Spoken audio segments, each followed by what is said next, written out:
موضوع الدرس في أحوال المنافقين سورة الجمعة تفسير ابن كثير. الحمد لله رب العالمين والصلاة والسلام على أشرف الأنبياء وسيد المرسلين سيدنا محمد وعلى آله وأصحابه أجمعين.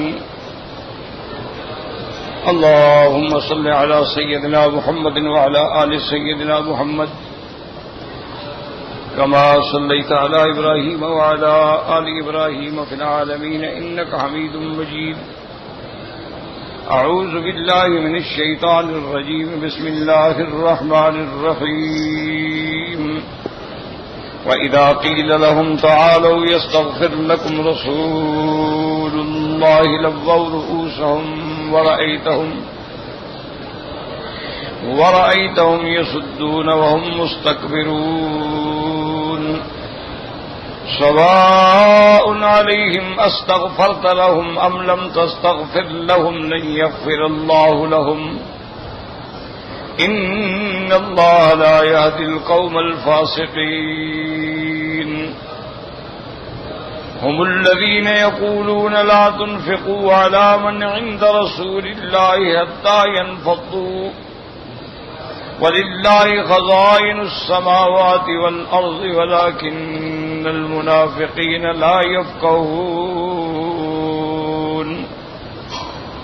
يقولون لئن رجعنا إلى المدينة ليخرجن الأعز منها الأذل ولله العزة ولرسوله وللمؤمنين ولكن المنافقين لا يعلمون.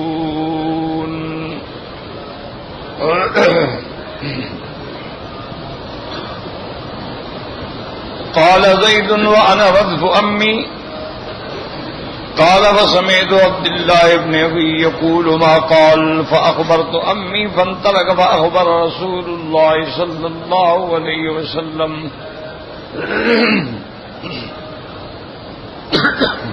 زید بن ارقم فرماتے ہیں کہ میں اپنے چچے کے ساتھ تھا سواری پہ، اور جو میں نے عبداللہ ابن ابی سے سنا تھا وہ چاچے کو بتا دیا. انہوں نے جا کے حضور پاک کی خدمت میں عرض کیا.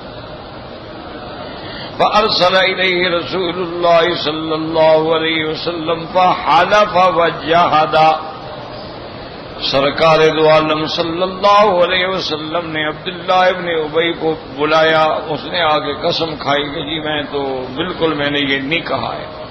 قال وصدقه رسول الله صلی اللہ علیہ وسلم وكذبني. حضور پاک نے اس کو سچا قرار دیا اور مجھے جھوٹا قرار دیا. قال فجاء إلى أمي فجاء إلي أمي وقال ما أردت إلا أن مكرك رسول الله صلى الله عليه وسلم وكذبك والمسلمون. کہتے ہیں میرے چاچا میرے پاس آئے. انہوں نے کہا تم نے ایسی بات کیوں کی جس کی وجہ سے تمام مسلمان بھی ناراض ہیں اور حضور صلی اللہ علیہ وسلم بھی ناراض ہیں اور آپ کو جھوٹا کیا. قال فوقع علي من الغم ما لم يقع على أحد قط. اب زید بن ارقم فرماتے ہیں کہ مجھ پہ غم کے پہاڑ ٹوٹ پڑے کہ میں سچا ہوں اور مجھے جھوٹا کر دیا گیا. اور پھر حضور پاک جب جھوٹا کہہ دیں پھر میرا کیا ہوگا، میرا کیا حشر، میرا کیا انجام ہوگا. ایسا غم مجھے زندگی میں کبھی نہیں ہوا. قال فبينما انا اسير مع رسول الله صلى الله عليه وسلم في سفر وقد خفقت براسي من الهم. کہتے ہیں کہ میں سفر کر رہا تھا حضور صلی اللہ علیہ وسلم کے قافلے کے ساتھ، لیکن میں نے گردن شرم سے اور غم سے جھکائی ہوئی تھی. اذ اتانی رسول اللہ صلی اللہ علیہ وسلم فارق اذنی وضحک فی وجہی. سرکار دو جہاں صلی اللہ علیہ وسلم میرے قریب آئے، میرے کان کو پکڑا محبت سے اور مجھے دیکھ کے مسکرائے. آپ مسکرانے کے بعد آپ نے اس کے بعد فرمایا فما کان یسرنی ان لی بالخلد فی الدنیا. کہتا ہے حضور پاک کا اس طرح میرے ساتھ معاملہ فرمانا مجھے اتنی خوشی ہوئی کہ ساری کائنات بھی مجھے مل جائے تو مجھے خوشی نہ ہو. ثم ان ابا بکر لحقنی وقال ما قال لك رسول الله صلی اللہ علیہ وسلم. قلت ما قال شيئا الا انه على قدري وذاك في وجهي فقال ابشر اس کے بعد کہتے ہیں کہ سیدنا ابو بکر رضی اللہ تعالیٰ عنہ میرے پاس آئے اور انہوں نے کہا کہ یہ بتاؤ کہ حضور پاک نے تمہیں کیا فرمایا؟ میں نے کہا حضور نے کچھ نہیں فرمایا، بس میرے کان کو محبت سے پکڑا، مسکرا دیے بس۔ تو اس نے کہا نہیں خوش ہو جاؤ، کوئی خوشخبری آنے والی ہے تمہارے لیے۔ اس کے بعد فرماتے ہیں ثم لحقني عمر فقلت له مثل قولي لأبي بكر فلما أن أصبحنا قرأ رسول الله صلى الله عليه وسلم سورة المنافقين۔ اب جب صبح ہوئی تو پھر حضور پاک نے یہ سورت منافقین جو تھی اس کی تلاوت فرمائی، تو اس میں سارا راز کھل گیا کہ منافق جھوٹے ہیں، کذاب ہیں، غدار ہیں، اور آپ کے صحابی سچے ہیں۔ انفرد بإخراجه الترمذي وقال هذا حديث حسن صحيح۔ اس روایت کو صرف امام ترمذی رحمۃ اللہ علیہ نے ذکر فرمایا اور فرماتے ہیں اس کا مرتبہ جو حسن اور صحیح ہے۔ وهكذا رواه الحافظ البيهقي عن الحاكم عن عبد الله عن عبيد الله بن موسى به وزاد بعد قوله سورة المنافقين إذا جاءك المنافقون قالوا نشهد إنك رسول الله حتى بلغهم الذين يقولون لا تنفقوا على من عند رسول الله حتى ينفضوا حتى بلغ يخرجن الأعز منها الأذل۔ وقد روى عبد الله بن هيئة بالأسود عروة بن الزبير في المغازي وكذا ذكر موسى بن عقبة في مغازيه أيضا هذه القصة بهذا السياق ولكن جعل الذي بلغ رسول الله صلى الله عليه وسلم كلام عبد الله بن أبي بن سلول إنما هو أوس بن أقرب من بني الحارث بن الخزرج۔ اب مفسر رحمۃ اللہ علیہ فرماتے ہیں کہ عروۃ بن الزبیر نے عبداللہ بن لہیہ نے اس روایت سے مغازی میں ذکر کیا ہے، موسیٰ ابن عقبہ نے بھی مغازی میں اس روایت کو، اس واقعے کو ذکر فرمایا ہے، لیکن ان کی روایت میں فرق ہے۔ پہلے احادیث میں جو خبر دینے والا ہے اس کا نام زید ابن ارقم ہے، لیکن انہوں نے اپنی کتابوں میں اس کا نام اوس ابن ارقم رکھا من بني الحارث بن الخزرج، فلعله مبلغ آخر او تصریف من جهة السمع واللہ اعلم۔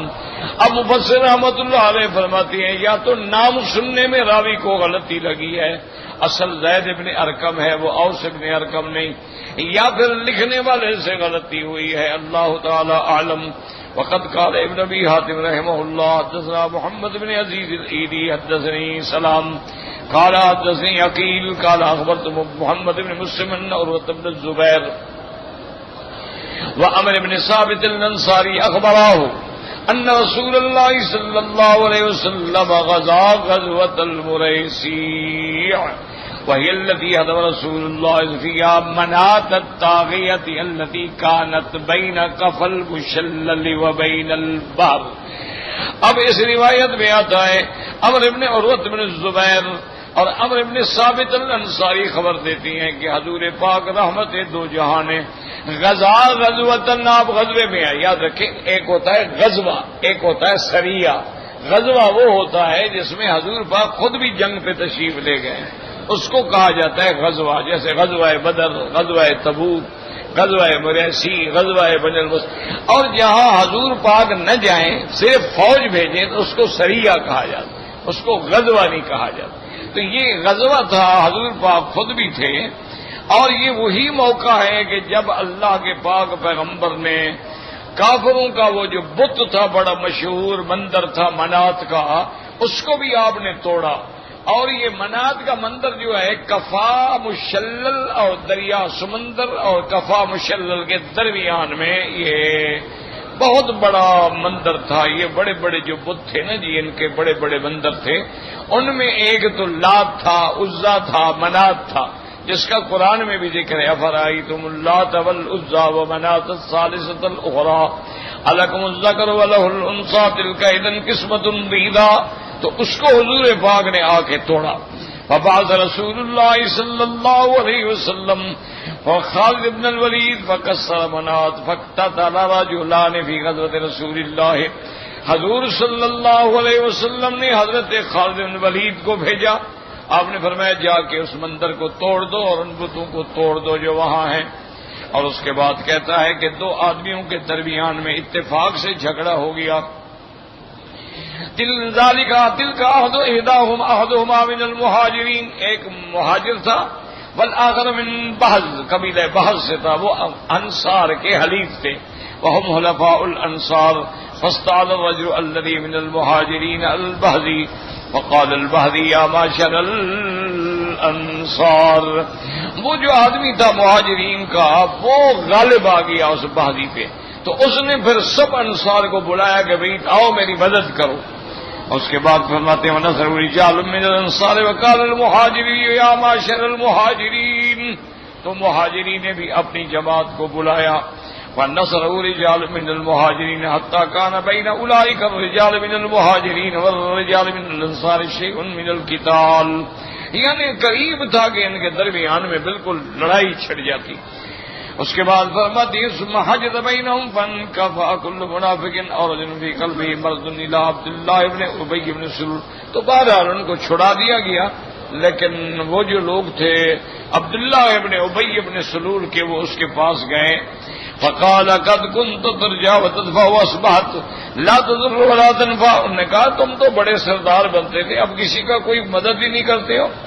قد تناصرت علينا الجلابيب وكانوا يدعون كل حديث الهجرة الجلابيب، انہوں نے کہا یہ جلابیب یعنی یہ مہاجر لوگ جو ہیں یہ کل کو آئے ہمارے اوپر سوار ہو گئے. فقال عبد الله ابن ابي عدو الله والله لئن رجعنا الى المدينه ليخرجن الاعز منها الاذل، اس نے کہا ٹھیک ہے تم ٹھہرو، ہم جب مدینہ جائیں گے ہم ان سب کو نکال دیں گے مدینے سے.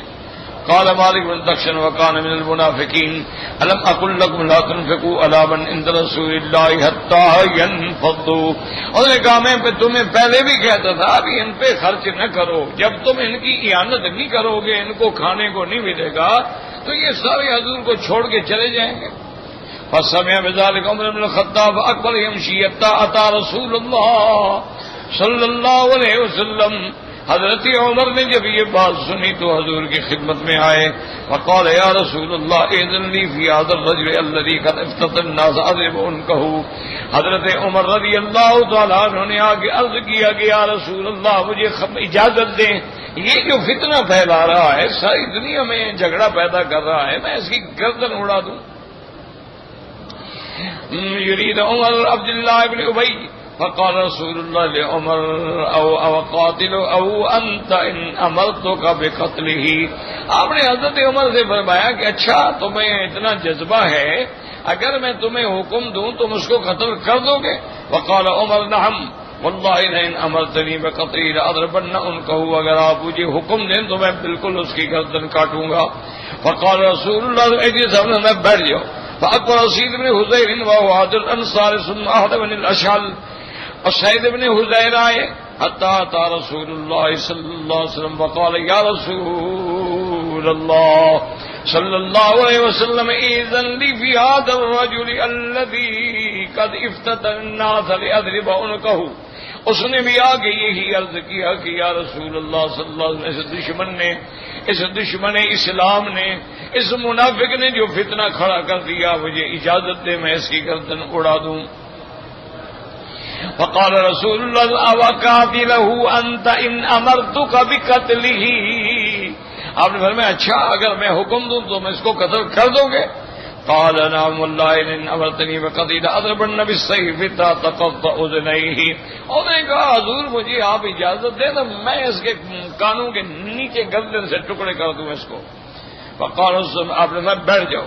ثم قال رسول اللہ آذنوا بالرحیل، اس کے بعد آپ نے حکم فرمایا بس قافلہ چلاؤ. فحجر بالناس فصار یومه ولیلہ والغد من النهار، آپ نے فرمایا قافلہ چلاؤ، بس قافلہ چلتا رہا، سارا دن بھی چلتا رہا، ساری رات بھی چلتا رہا. دوسرا دن جب بالکل دھوپ شدید ہو گئی تو رکنا پڑا. ثم جاء الناس بالساعة صبح بالمدينة في سلاس صالحا من كفل مشلل، اور اس کے بعد پھر حضور نے حکم دیا کہ چلو، قافلے کو پھر چلایا گیا. تو آپ اس کے بعد 3 دن متواتر رات دن سفر کر کے مدینہ منورہ میں پہنچے. فلما قدم رسول اللہ صلی اللہ علیہ وسلم المدینہ ارسل الى عمر فدعاه وقال له رسول اللہ صلی اللہ علیہ وسلم اب جب حضور مدینے میں آئے آپ نے حضرت عمر کو بلایا، فرمایا لو اکن اے عمر اکن تقاتلہ لو امرتک بقتلہ وقال عمر نعم، حضرت نے فرمایا عمر میں تمہیں حکم دوں تو کیا عبداللہ بن ابی کو قتل کرو گے؟ انہوں نے کہا کہ بالکل یا رسول اللہ، واللہ لو قتلتہ یومئذ ارغمت قنوف رجال لو امرتهم اليوم بقتلہ لقتلوہ، آپ نے فرمایا اس دن مناسب نہیں تھا کہ میں حکم دیتا تمہیں قتل کرنے کے لیے، فیتحدث الناس، اور لوگ جو ہیں وہ باتیں بناتے کہ انی قد وقعت الاصحابی وقتلهم صبرا، کہ میں اپنے صحابہ کو قتل کر رہا ہوں، اپنے دوستوں کو قتل کر رہا ہوں۔ فانزل اللہ عز وجل، اللہ نے قرآن اتار کے تو اس واقعہ منافقین کے احوال جو تھے وہ حضور پاک نے بیان کر دیے کہ واقعی انہوں نے یہ کہا ہے، هم الذين يقولون لا تنفقوا على من عند رسول الله حتى ينفضوا الى قوله تعالى يقولون لئن رجعنا الى المدينه الآية، وهذا سياق غريب وفيه اشياء نفيس لا توجد الا فيه، مفسر فرماتے ہیں اس کی سیاق کے اندر تو سند غرابت ہے، لیکن بعض چیزیں اس میں ہیں جو دوسرے واقعات روایات میں نہیں آئی ہیں۔ وقال محمد بن اسحاق بن اسحاق حدثني عاصم بن قتادة ان عبد الله بن ابي لما بلغه ما كان من امر ابيه، عبداللہ ابن ابی کا بیٹا جو تھا وہ سچا پکا مسلمان تھا، اس کو جب خبر ہوئی کہ میرے باپ نے ایسی ایسی باتیں کی ہیں، عطا رسول اللہ صلی اللہ علیہ وسلم حضور کی خدمت میں حاضر ہوا اور آ کے کہا یا رسول اللہ صلی اللہ علیہ وسلم انہ بلغنی انک ترید قتل عبداللہ ابن ابی فیما بلغک عنہ، انہوں نے عرض کیا کہ یا رسول اللہ صلی اللہ علیہ وسلم مجھے پتہ لگا ہے کہ آپ میرے باپ کو قتل کرنا چاہتے ہیں کہ اس نے جو جو باتیں کی ہیں۔ حضور پاک نے فرمایا فإن كنت فاعلا فمرني به، اس نے کہا فإن كنت فاعلا فمرني به فأنا أحمل إليك رأسه، اس نے کہا یا رسول اللہ اگر آپ میرے باپ کے قتل کا فیصلہ کر چکے ہیں تو کسی دوسرے سے نہ کہیں، پھر یہ لڑائی چھڑ جائے گی، آپ مجھے حکم دیں میں اپنے باپ کی گردن کاٹ کے آپ کے پاؤں میں ڈالنے کے لیے تیار ہوں، کیونکہ اگر آپ کسی غیر کو حکم دیں گے تو پھر مشکل ہو جائے گی۔ فواللہ لقد تخرج ما كان لا من رجل ابر بوالده مني، اور تمام خزرج کا قبیلہ جانتا ہے میں اپنے والد کا بے انتہا فرما بردار ہوں، لیکن جب میرا والد گستاخ رسول ہو جائے تو میں اس کی خود گردن کاٹنے کے لیے تیار ہوں۔ انی اخشى ان تعبر بغیری فیقتلہ فلا تدعنی نفسی انظر الى قاتل عبداللہ بن ابی یمشی بالناس فیقتلہ، کہنے لگا حضور اگر آپ نے کسی اور کو حکم دیا اور اس نے میرے باپ کو قتل کیا تو پھر میرا ضمیر یہ برداشت نہیں کرے گا کہ میرے باپ کا قاتل چلتا پھرتا رہے، تو پھر میں اس کو قتل کر دوں گا، تو نتیجہ یہ ہوگا کہ تو پھر لڑائی چھڑ جائے گی، اس لیے آپ مجھے حکم دیں اور میں اس کی گردن کاٹ کے آپ کے دروازے پہ لانے کے لیے تیار۔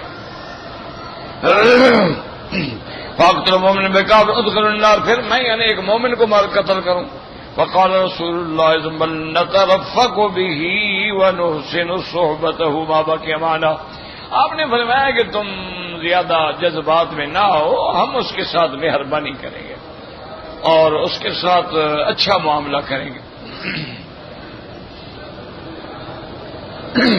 وذكر ابن زيد وغيره ما أن الناس لما كفلوا راجعين إلى المدينة المنورة وقف عبد الله بن عبد الله على باب المدينة واستل سيفه فجعل الناس يمرون عليه، فلما جاء أبو عبد الله بن أبي قال له ابنه وراك، فقال ما لك ويلك، فقال والله لا تجوز من ها هنا حتى يأذن لك رسول الله صلی اللہ وَإِنَّهُ الْعَزِيزُ وَأَنْتَ الذَّلِيلُ، یہ ہے عشق رسول اللہ۔ دعا کریں اللہ ہمیں بھی اور ہر کلمے پڑھنے والے کو سرکار دو عالم کی محبت نصیب فرمائیں، آپ کی اطاعت نصیب فرمائیں، آپ کے احکام پہ عمل کرنے کی توفیق اتباع عطا فرمائیں۔ یہ ہے عشق، عشق زبانی کلامی نہیں ہوتے کہ آدمی انگوٹھے چوم لے تو بس عاشق بن گیا، انگوٹھے اپنے چوم رہا ہے اور عاشق رسول اللہ کا ہے۔ یعنی مجھے تو آج تک یہ سمجھ نہیں آیا. ایک تو شرعی مسئلہ ہے نا، بھی شریعت میں تو یہ بات ثابت ہی نہیں انگوٹھے چومنے والی، نہ قرآن میں ہے، نہ حدیث میں ہے، نہ صحابہ میں. اللہ کے قرآن میں بھی ہے کہ حضور کا نام آئے درود پڑھو. میرے مدنی پاک کے فرمان میں بھی ہے کہ جب میرا نام آئے درود پڑھو. پورے صحابہ کے عمل میں بھی ہے کہ جب حضور کا نام آئے درود پڑھو. نماز میں ہے تو درود پڑھو. جب حضور کا نام سنو درود پڑھو. یہ تو قرآن و حدیث کے احکام ہیں، اس میں تو یہ انگوٹھے شنگوٹھے والے مسئلے ہیں ہی نہیں. یہ جو روایت کرتے ہیں نا کہ آدم علیہ السلام نے چوما تھا فلاں، ساری من گھڑت روایات جن میں کوئی حقیقت اور نہ کسی سیاستہ کی کتابوں میں ذکر ہے. اور دوسری بات یہ ہے کہ اللہ نے آخر ہمیں عقل دیا ہے.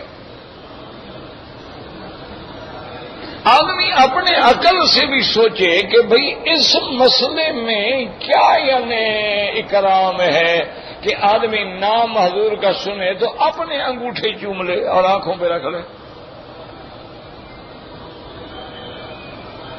یعنی کوئی عقل کی بات بھی تو ہو نا. بھئی ہاتھ تمہارے، انگوٹھے تمہارے، تم خود چوم رہے ہو، اس میں حضور پاک کی عزت کیا ہوئی؟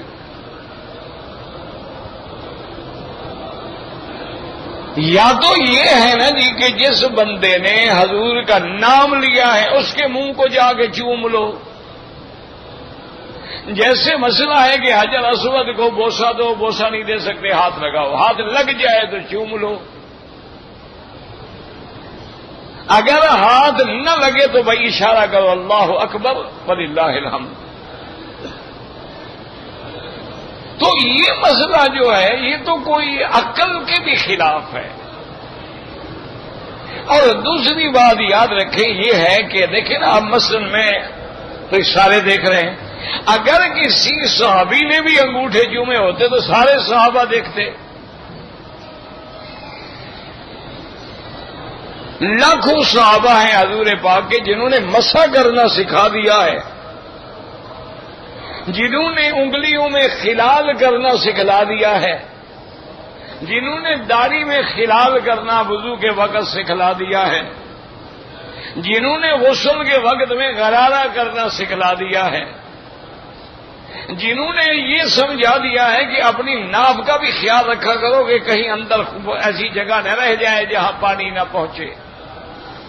انگلیاں بعض اوقات ملی ہوتی ہیں تو خیال کرو ان کے درمیان میں خلال کرو، ایسا نہ ہو کہ کہیں پانی نہ پہنچے. جس پاک پیغمبر نے ہمیں یعنی وضو سکھلا دیا، ہمیں استنجا بتلا دیا کہ تم استنجا کرو گے بائیں ہاتھ سے کرو گے، کون سی انگلیاں استعمال کرو گے، تم استنجا ڈیلے سے کرو گے، ٹیشو پیپر سے کرو گے، پھر پانی سے کرو گے.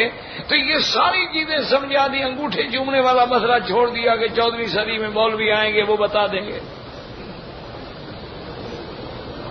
کوئی عقل بھی ہے. یعنی اتنا دور زندگی کا 1400 سال، یہ کوئی معمولی بات تو نہیں ہے.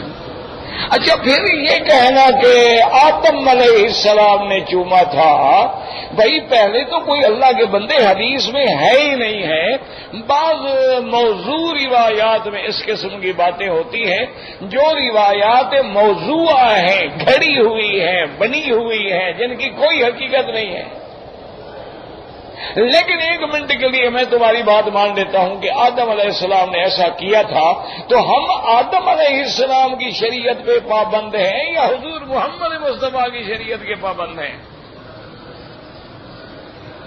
ہم آدم علیہ السلام کا کلمہ پڑھتے ہیں یا حضور پاک کا کلمہ پڑھتے ہیں؟ اور اگر آدم علیہ السلام کی شریعت پہ عمل کر کے انگوٹھے چومنے ہیں تو آدم علیہ السلام کی شریعت میں تو بہن بھائی کا بھی نکاح جائز تھا، پھر تم بھی سارے گھر میں بہن بھائیوں کے نکاح کرو. یہ کوئی عقل ہے؟ بات کیا ہے آخر؟ اس کے دو وجوہات ہیں. ایک تو یہ ہے کہ باطل فرقے ایسی چھوٹی چھوٹی چیزیں بنا کے وہ رواج دے دیتے ہیں. جب وہ رواج بن جاتا ہے تو دین بن جاتا ہے. اس کا تجربہ کرنا ہونا جی. میں آپ کو اللہ کے حرم میں بیٹھا ہوں, آپ میرے بھائی ہیں, بزرگ ہیں, تشریف لائے ہیں. آپ مہربانی کریں, آپ سندھ میں ہیں, پنجاب میں ہیں, کسی بھی ملک میں ہیں, کسی بھی جگہ ہے, کسی جگہ ویسے ایک قبر بنا لے. قبر ہو نہ ہو, کوئی دفنی نہ ہو, کچھ نہ ہو, کوئی مردہ شردہ نہ ہو, ایسے ایک قبر بنا لے. اس پہ سبز 2-4 غلاف ڈال کے, جہاں درخت کا سایہ ہو, ساتھ پانی کا مٹکا بھر کے اور گلاس شلاس بھی رکھ دے, اور آپ چپ کر کے بیٹھ جائیں. 15 دن کے بعد منتیں شروع ہو جائیں. تجربہ کر لو. اور یہ اتنا بہترین کمائی کا ذریعہ ہے کہ نہ انکم ٹیکس لگتی ہے, نہ اس پہ ویلتھ ٹیکس لگتی ہے, نہ کوئی بدبخت آ کے تمہیں پوچھ سکتا ہے کہ چندہ کتنا آیا کتنا گیا. تجربہ کر کے دیکھ لو. یہ اسی طرح ہے جتنے باطل مسئلے بنے ہیں نا. کسی بادشاہ نے کر دیا, کسی وزیر نے بادشاہ کو خوش کرنے کے لیے ایک نئی مجلس بنا لی, کسی نے جناب لوگوں کو خوش کرنے کے لیے قبالوں کو بلا لیا. یہ دین نہیں ہوتا. دین نام ہے جس پہ اللہ کا قرآن ہو یا محمد مصطفیٰ کی مہر ہو. دین وہ ہوتا ہے جس کی گواہی دینے والے صحابہ ہیں. آج دیکھ لیں 4 دن سے ہم اسی آیت پر ساری روایتیں پڑھ رہے ہیں.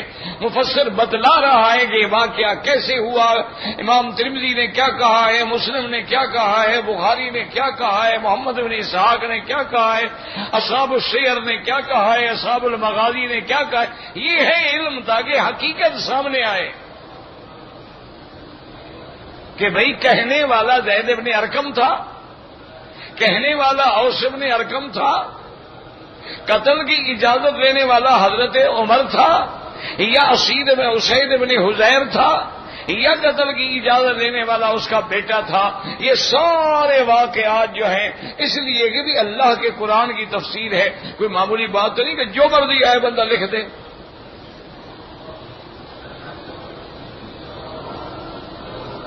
تو اس لیے ہمیشہ یاد رکھا کریں کہ جتنے باطل فرقے ہیں, جتنے فرقے واللہ ہیں, اللہ ان کو بھی ہدایت دے. کوئی ہمارے دشمن نہیں ہیں.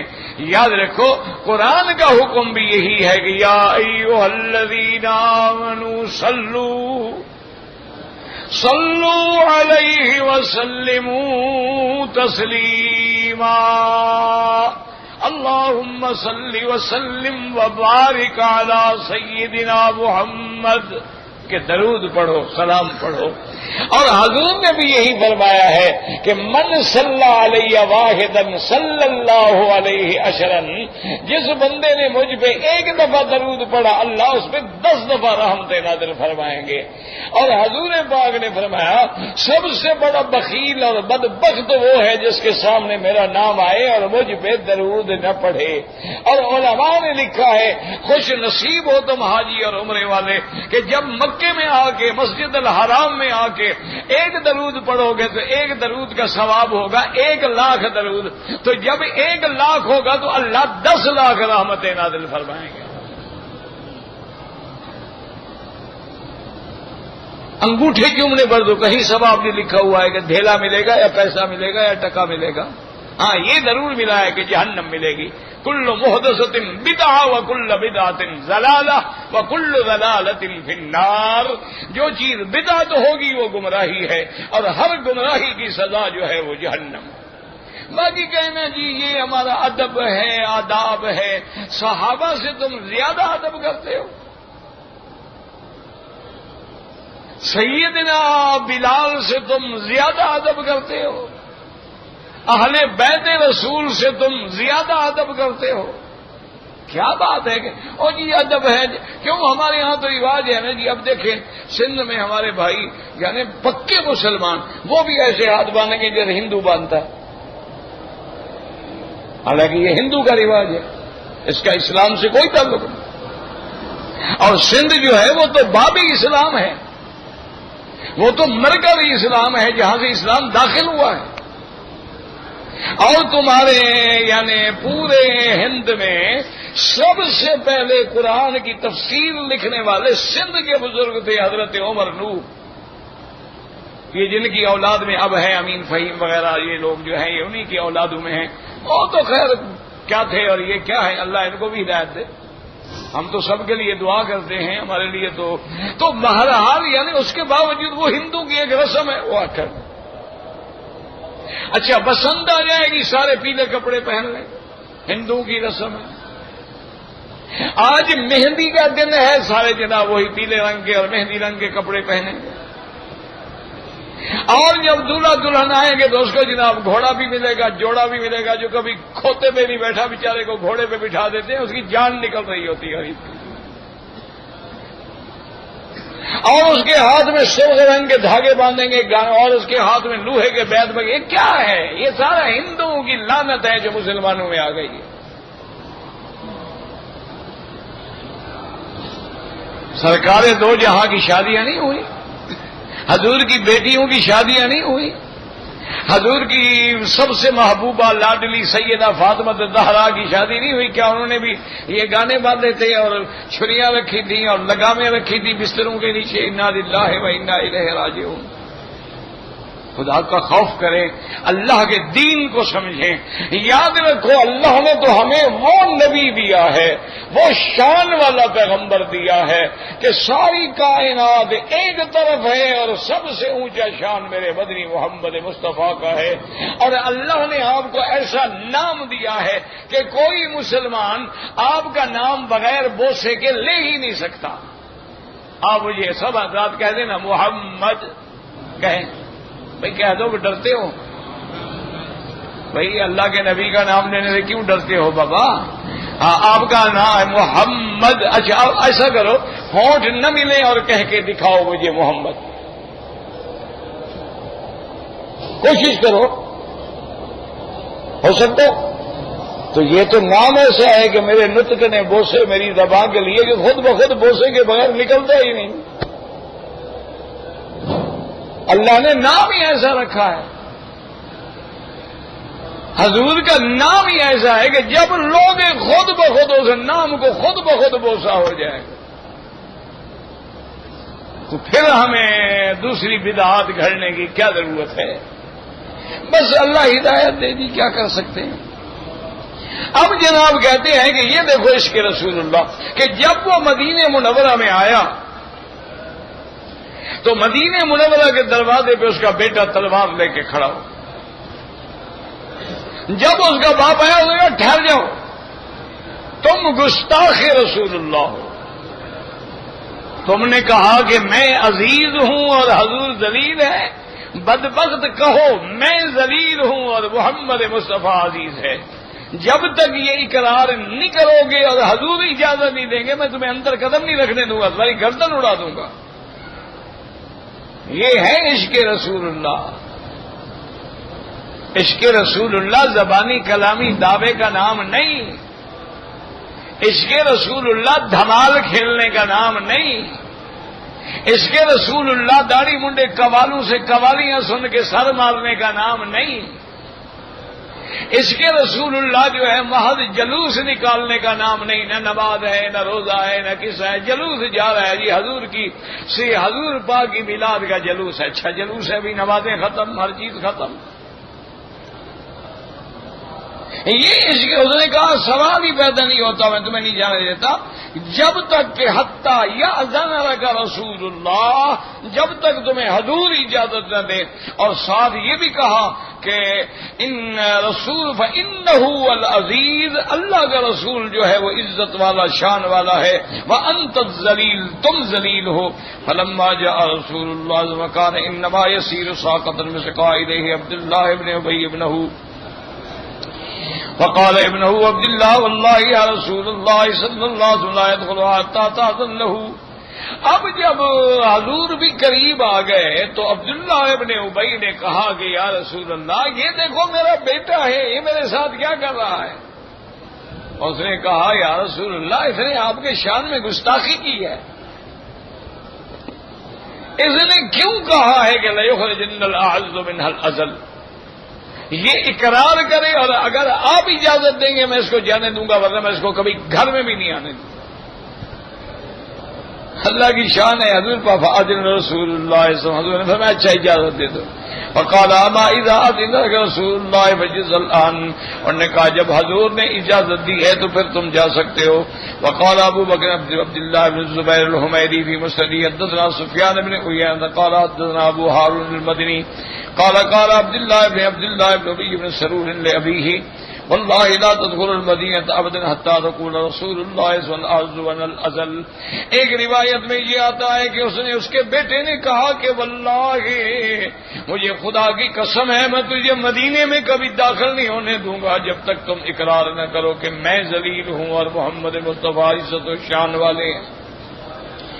قال وجاء الى النبي صلى الله عليه وسلم قال يا رسول الله انه بلغني انك تريد ان تقتل بي فوالذي بعثك بالحق ما تأملت وجهه قط هيبة له ولئن شئت ان آتيك براسه لاتيتك واني اكره ان اراك قاتلا بي۔ اس کے بعد وہ حضور کی خدمت میں آئے، اس نے کہا کہ یا رسول اللہ خدا کی قسم ہے میں اپنے باپ کا اتنا فرما بردار ہوں کہ میں نے باپ کی ہیبت کی وجہ سے کبھی آنکھ اٹھا کے بھی باپ کی طرف نہیں دیکھا ہے، لیکن وہ آپ کا گستاخ ہے، آپ مجھے حکم دیں تو میں گردن کاٹ کے آپ کے قدموں میں رکھ دوں، بس کسی اور کو نہ کہیں، کیوں کوئی اور قتل کرے گا تو میں باپ کے قاتل کو برداشت نہیں کر سکتا، اور اگر میں اس کو قتل کر دوں گا تو گویا میں نے ایک مسلمان کو قتل کیا، اور جو کسی مسلمان کو قتل کرتا ہے اس کے لیے اللہ کے قرآن کا فیصلہ ہے وَمَن يَقْتُلْ مُؤْمِنًا مُتَعَمِّدًا فَجَزَاؤُهُ جَهَنَّمَ خَالِدًا فِيهَا وَغَضِبَ اللَّهُ عَلَيْهِ وَلَعَنَهُ وَأَعَدَّ لَهُ عَذَابًا مُهِينًا۔ جو کسی مومن کو مسلمان کو بغیر کسی وجہ کے قتل کر دے اللہ کا اس پہ غضب ہے، اللہ کی اس پہ لعنت ہے، اور اللہ نے اس کے لیے جہنم کا دائمی عذاب رکھا ہے، وہ ہمیشہ چلتا رہے گا۔ حتیٰ کہ میرے مدنی پاک نے فرمایا واللہ مجھے خدا کی قسم ہے ایک مومن کی عظمت اللہ کے کعبے سے بھی زیادہ ہے، اور اللہ کا قرآن ہے، اور حضور پاک نے فرمایا جو بندہ کسی کو قتل کرتا ہے گویا انسانیت کا قاتل ہے، اور جو کسی بندے کو چھوڑتا ہے بچاتا ہے وہ پوری انسانیت کے بچانے والا ہے۔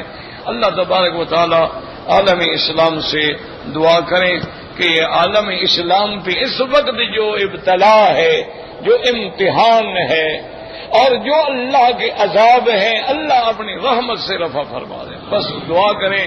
آپ اللہ کے مہمان ہیں، اللہ کے دروازے پہ آئے ہوئے لوگ ہیں، اور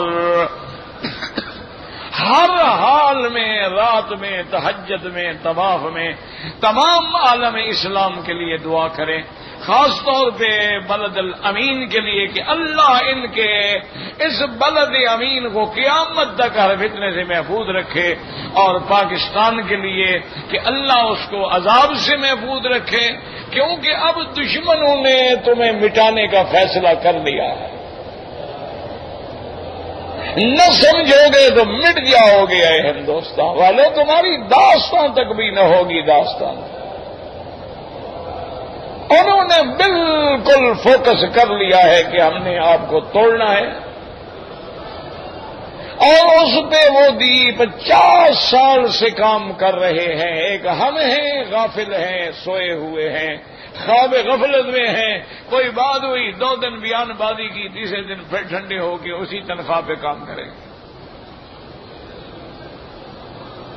اب تو اس کو بچانے کے لیے کوئی ذریعہ نہیں ہے تمہارے پاس، کچھ بھی نہیں ہے تمہارے پاس۔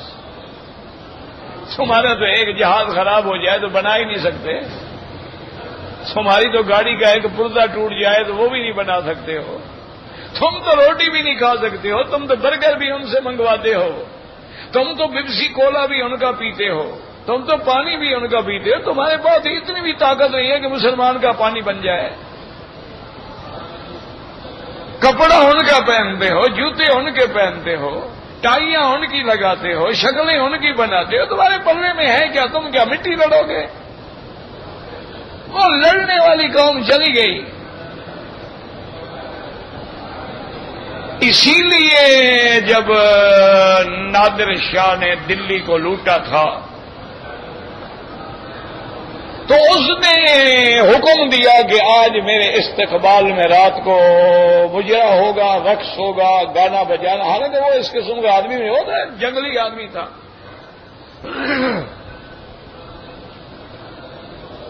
اور اس نے کہا وہ جو شہنشاہان جو گزرے ہیں، تیموریہ اور مغلیہ اور فلانے اور فلانے اور فلانے، ان سب کی لڑکیاں اور ان کی بیویاں وہ بھی رقص کریں گی. اب فاتح کے آگے کون سر ہلائے؟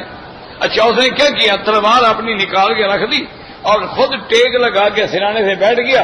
مجلس ڈانس وان شروع ہو گئے اور وہ بیٹھے بیٹھے سو جائے، خراٹے لینے شروع کر دیں.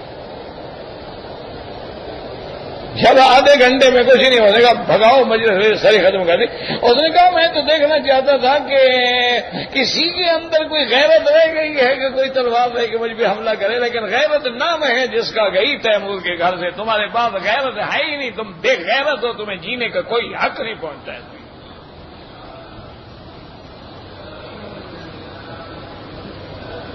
اب آپ ٹھنڈے دل سے دیکھ لیں، لوگ میتیں اٹھا رہے ہیں، لاشیں اٹھا رہے ہیں. عذاب اللہ کا آیا ہوا ہے، کھانے کو نہیں ملتا، پینے کو نہیں ملتا، بجلی نہیں ملتی. اس سے بڑا اللہ کا عذاب کیا ہوگا؟ اور ٹی وی چینل کھول لیں، سب ننگی لڑکیاں.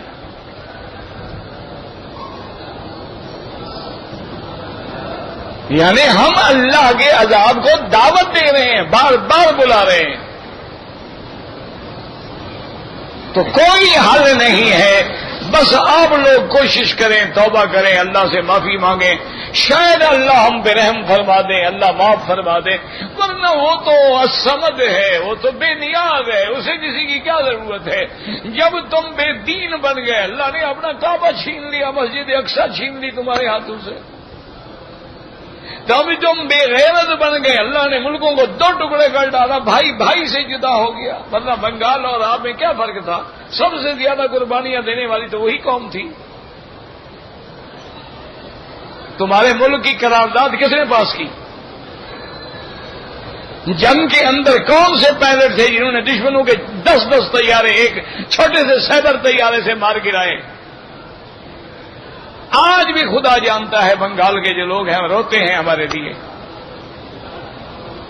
ہم نے کیا کیا ان کے ساتھ؟ انا للہ و انا الیہ. اس لیے بس دعا کریں، اب کوئی حل نہیں. جیسے وہ مریض ہوتا ہے نا اسپتال میں، تو آخر میں ڈاکٹر آگے کہہ دیتے ہیں کہ بھائی بس دعا کرو. مانا یہ ہوتا ہے کہ اب ہمارے بس کا علاج نہیں ہے، تمہارے اس مریض کا بھی اب کوئی علاج نہیں ہے. صرف ایک علاج ہے کہ بس پکڑ لو خدا کے گھر کو، ملتزم پہ چمٹ جاؤ اور رات دن اللہ سے دعا مانگو، شاید اس کو رحم آ جائے اور وہ بچا لے. ورنہ یاد رکھو، بعض ملک ہوتے ہیں ان کو مار پڑتی ہے، دوسرے ملک میں آ جاتے ہیں. تم کہاں جاؤ گے؟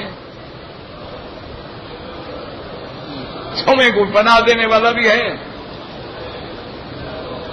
ہم ابھی تک لڑ رہے ہیں کمیشن پہ، پیسے پہ، دولت پہ، اور تمہارا اپنا پیسہ اتنا باہر پڑا ہوا ہے کہ اگر اس کا آدھا بھی منگوا لو سارے قرضے ختم اور سارا ملک جو ہے خوشحال ہو جائے. بس انا للہ و انا الیہ راجعون. الحمدللہ ہمارا تو نہ سیاست سے تعلق نہ کسی پارٹی سے تعلق، لیکن مسلمان ملکوں پہ ظلم ہوتا ہوا دیکھ کے تب تم کوئی بے غیرت ہوگا جو چپ رہے، اور کچھ نہیں، صرف اللہ سے دعائیں مانگو. 2 رکعت نماز پڑھو، توبہ کرو، اللہ سے دعائیں مانگو. کپورے کھانا جو ہے بعض علماء فرماتے ہیں مکروہ ہے اور بعض کے نزدیک جائز ہے. اگر ایک آدمی پہ دم آ جائے، وہ غریب ہے، دم نہ دے، 10 روزے رکھ لے. بہرحال دم کا گوشت خود نہیں کھا سکتا. یہ کبھی آپ نے سنا ہے کسی کو جرمانہ ہو اس کو کہیں کہ تم اپنے کام بھی لگا لو کچھ؟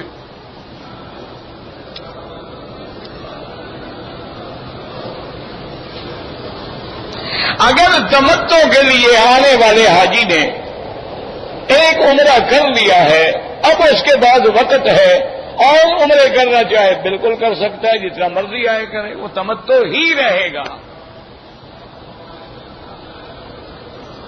تصویر جو حرم میں کھینچتے ہیں، کھینچنے والے پر بھی لعنت ہے، کھنچانے والے پر بھی لعنت ہے. لعن اللہ المصور والمصور لہ.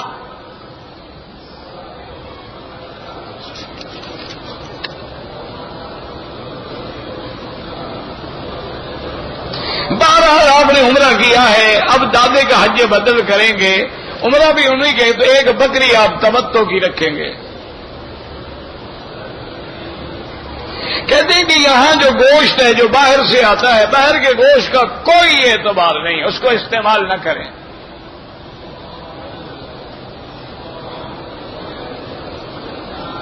اگر کوئی آدمی حرم میں جوتے پہن لے، اگر جوتا پاک ہے کوئی حرج نہیں، پلید ہے تو ناجائز ہے. کعبے کے خلاف پہ کوئی نام شام نہ لکھا کریں.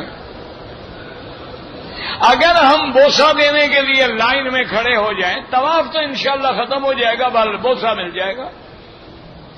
کیونکہ طواف میں تو نہ کعبے کی طرف سینہ ہو نہ پشت ہو، جب تم کھڑے ہی لائن میں ہو تمہارا کچھ ہی نہیں رہا.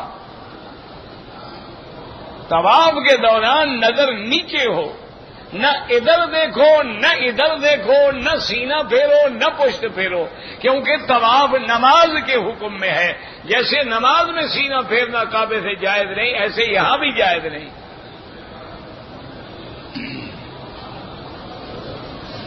ہمارے لوگ بھی عجیب ہیں یار، دعا کیا کرو اپنی برادری کے لیے. حجر اسود کے بوسے کے لیے مر جائیں گے، داڑھی نہیں رکھیں گے. اب اس قوم کا کوئی علاج ہے؟ بھائی چلو حضور پاک نے زندگی میں حجر اسود سے 2 دفعہ 4 دفعہ 10 دفعہ بوسہ دیا ہوگا، داڑھی مبارک تو آپ نے ساری زندگی رکھی ہے، تو وہ سنت جو ساری زندگی حضور کے چہرے پہ رہی ہے اس کا تو ہمیں شرم ہی نہیں ہے، بوسہ دینے کا بڑا جذبہ ہے.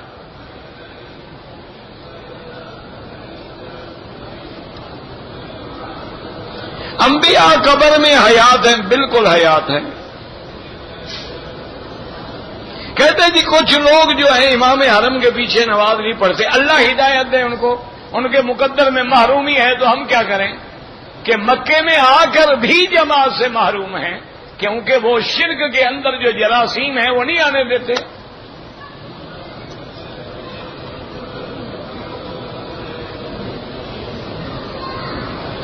ہمارے ملک میں ایک جماعت ہے جماعت المسلمین، وہ کہتے ہیں ہم صحیح ہیں، تو ہر پارٹی کہتی ہے ہم صحیح ہیں. اب اس کا کیا علاج ہے؟ ان کے اعمال کو دیکھو، قرآن و سنت کے مطابق ہیں تو صحیح ہیں، نہیں ہیں تو غلط ہیں.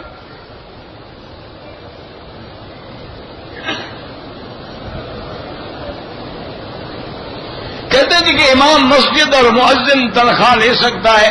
بھائی پہلے زمانے میں یاد رکھو بیت المال ہوتے تھے، وہ کفالت کرتے تھے، تو اس وقت علماء نے کہا ان کو تنخواہ لینا جائز نہیں ہے. لیکن جب بیت المال ہی نہیں رہی ہے تو اب امام اور مؤذن چوری کر کے کھائیں نہ. اگر ان کو تنخواہ نہ دو تو وہ کیا کریں؟ وہ بھی انشاءاللہ پھر تم سے یہی 11ویں 12ویں کروائیں گے. تیسرے دن کل شریف، پھر 7 جمعرات شریف، پھر 40واں شریف، اتنے میں اور بھی کوئی شریف مر جائے گا. جب تم ان کو تنخواہ نہیں دو گے، گزارا نہیں ہوگا، کہاں سے کھائیں گے؟ وہ فرشتے ہیں، ان کو بھوک نہیں لگتی. باقی یشترون بآیات اللہ ثمنا قلیلا، خدا کے لیے قرآن پڑھو. یہ معنی ہے یہودیوں کا جو اللہ کے قرآن کی آیات کو بدل دیتے تھے پیسے اٹھے. یہ کون سی قرآن کی آیت ہے جو بدل دی گئی ہے؟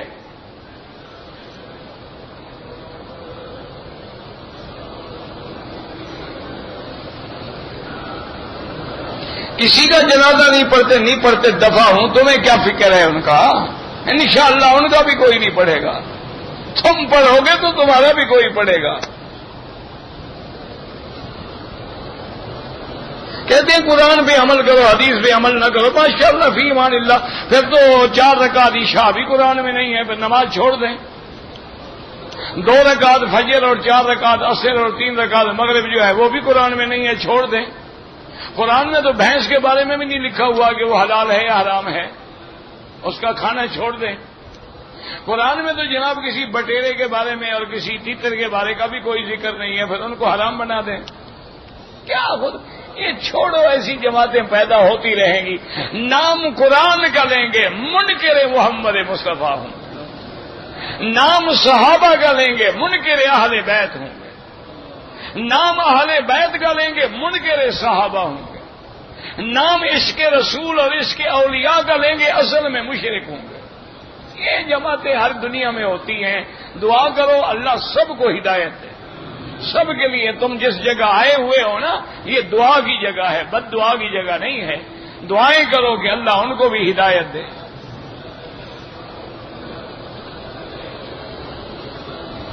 سوئی سے جو جسم پہ پتہ نہیں کیا کرے گدائی کرتے بالکل حرام ہے۔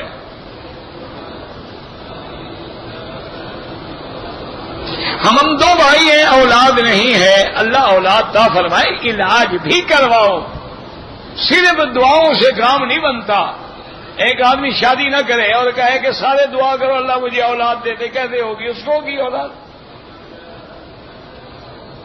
ایک آدمی شادی تو کر لے لیکن بیوی کے حقوق ادا نہ کرے، دعا کرو جی اللہ اولاد صالح عطا فرمائے، تو کہاں سے اولاد؟ مرغے سے آئے گی۔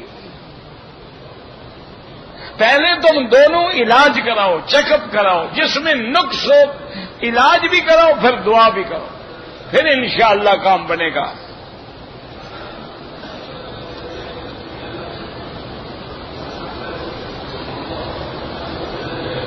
میرا دکان مسجد کے ساتھ ہے، درمیان میں 2.5 فٹ کی جگہ ہے، میں نے مسجد بنانی ہے تو وہ جگہ مسجد میں ملا سکتا، وہ کس کی ہے؟ وہ 2.5 فٹ کی جو جگہ ہے وہ ہے کس کی؟ لوگوں کی جگہ پر تو قبضہ نہ کرو نا، یا وہ خرید لو اور مسجد میں ملا لو۔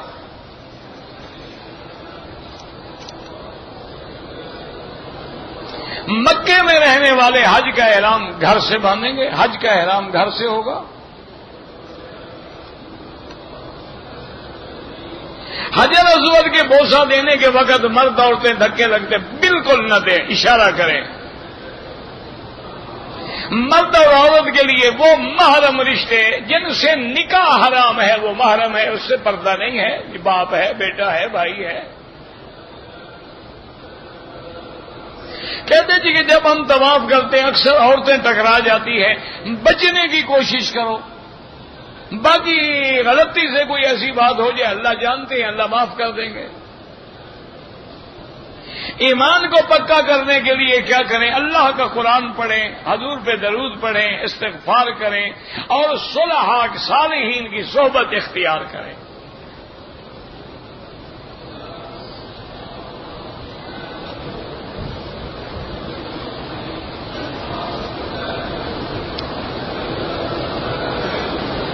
اگر ایک عورت لڑکی سے رشتہ ہو چکا ہے لیکن ابھی شادی نہیں ہوئی، رشتے کا معنی کیا؟ نکاح ہو گیا ہے۔ اگر نکاح ہو گیا ہے تو بات کر سکتے ہو، تمہاری بیوی ہے، اور اگر نکاح نہیں ہوا صرف منگنی ہے تو پھر بات کرنا حرام ہے۔ دعوت تبلیغ کا کام کرنا کیسا ہے کر کے دیکھ لو، اگر غلط ہو تو چھوڑ دو، تجربہ کرو کہ بھئی اگر وہ گالیاں دیتے ہیں، چوری سکھاتے ہیں، ڈاکہ سکھاتے ہیں، قتل سکھاتے ہیں، حرام کھلاتے ہیں، حرام کی باتیں کر چھوڑ دو۔ اگر اچھی باتیں کرتے ہیں تو قرآن کا حکم ہے کہ تبلیغ کرو، تأمرون بالمعروف وتنہون عن المنکر۔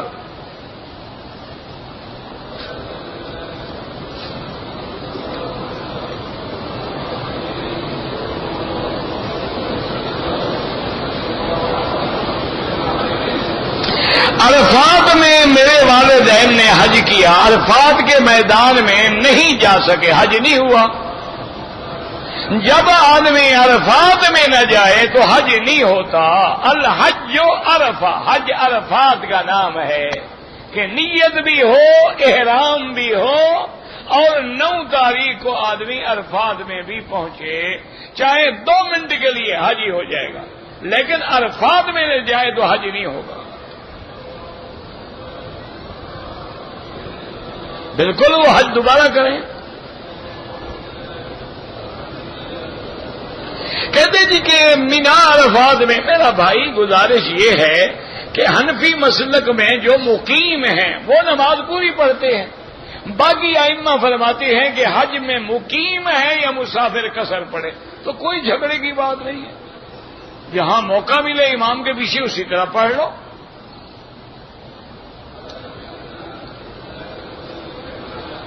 جس نے عمرہ کیا ہے شوال میں تمتع ہوگا.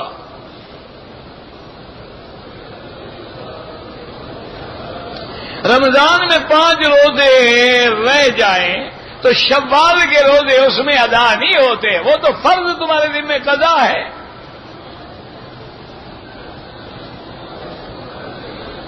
اب یعنی اللہ سے بھی گیم کھیلنا چاہتا ہے نا کہ بھی وہ قضا والے روزے ادھر گھسیڑ دو، شوال والے بھی ہو جائیں، قضا بھی ہو جائے. اللہ کے ساتھ ڈرامے کرتے ہو.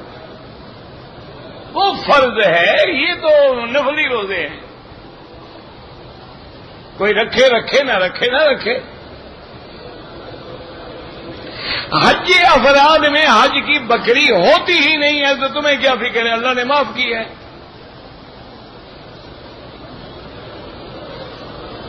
قرآن پاک میرے ہاتھ سے گر گیا، کچھ بھی نہیں ہے، اللہ تو جانتا ہے تم نے کوئی نعوذ باللہ خود گرا ہے. گر گیا کوئی بات نہیں. قرآن شریف کا ان کو بڑا فکر ہے کہ ہاتھ سے گر گیا. یہ جو سنت روز گرا رہے ہو خود کاٹ کاٹ کے، اس کا کوئی فکر نہیں. مکے کی گندی گلیوں میں حضور کی سنت کے بال بہا رہے ہو، اور پھر اسی داڑھی منڈی کے ساتھ کعبہ شریف میں بھی ماشاءاللہ دن دنا رہے ہو، اور روزے پر بھی دن دنا رہے ہو. الصلاۃ والسلام علیکہ یا رسول اللہ، میں تیرا کتنا منکر امتی ہوں کہ داڑھی منڈوا کے آیا ہوں. چھوڑو ان باتوں کو، تقریریں ہیں بس سنتے رہو. ایک گاڑی ہے چل رہی ہے، ورنہ اللہ جانتا ہے کون مسلمان ہے اور کتنا ہمارے اندر اسلام ہے.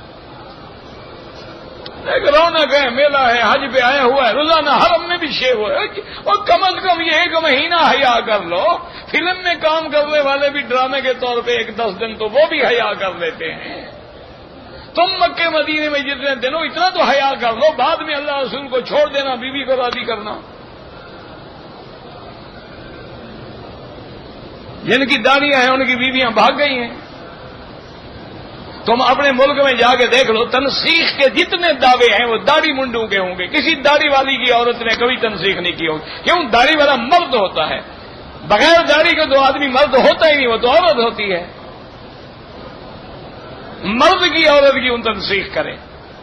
تم نے کبھی ہیجڑے کی داڑھی دیکھی ہے؟ تو داڑھی علامت رجولیت ہے. زینت الرجال اللحا وزینت الجبال اللحا وزینت النساء الحیا. علماء نے لکھا ہے پہاڑ کی زینت سبزہ ہوتا ہے، مرد کی زینت داڑھی ہوتی ہے، اور عورت کی زینت حیا ہوتی ہے.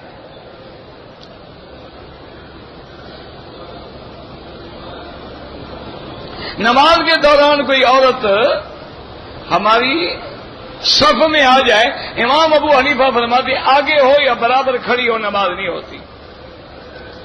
اپنی عورتوں کو سمجھاؤ کہ مت آؤ آگے، اذان ہونے سے بھی آدھا گھنٹہ پہلے واپس آ جاؤ.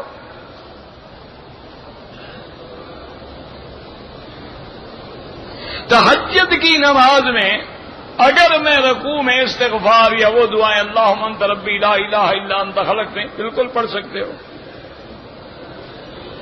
حرم شریف میں حیض والی عورت داخل ہی نہیں ہو سکتی، باہر بیٹھ کے دیکھتی رہے.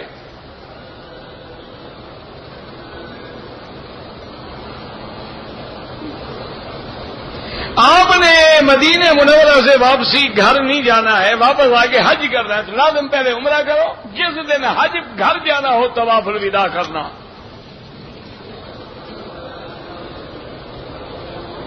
ایک آدمی مینا میں بیمار ہو گیا، اس نے دوسرے آدمی سے کنکریاں مروائیں وکیل بنا کے، بالکل ٹھیک ہے.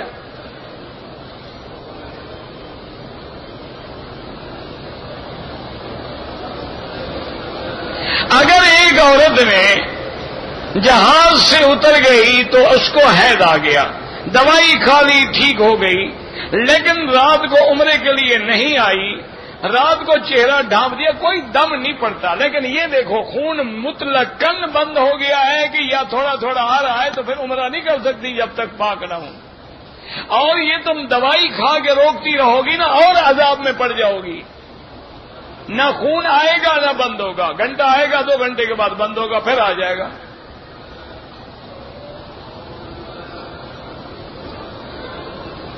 میری عمر 40 سال ہے، میرے بال سفید ہو گئے ہیں، بیوی کہتی ہے کہ میں اپنے بال جو ہے سیاہ کروں، سیاہ کرنا منع ہے اور کوئی رنگ لگا لو. اچھا اگر بال سیاہ تمہارے ہو جائیں تو بیوی کو کیا فائدہ ہو جائے گا؟ ذرا مجھے سمجھاؤ صحیح، قائل کرو مجھے. تیرے بال سیاہ کرنے سے کوئی کرنٹ آ جائے گا؟ چھوڑو یار یہ باتیں ہیں، کس سے کہانیاں. بیوی کہتی ہے، بیوی تمہیں کہے جی نماز بھی نہ پڑھو تو ماشاءاللہ بیوی کہتی ہے جی کیا کریں.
نہیں پتا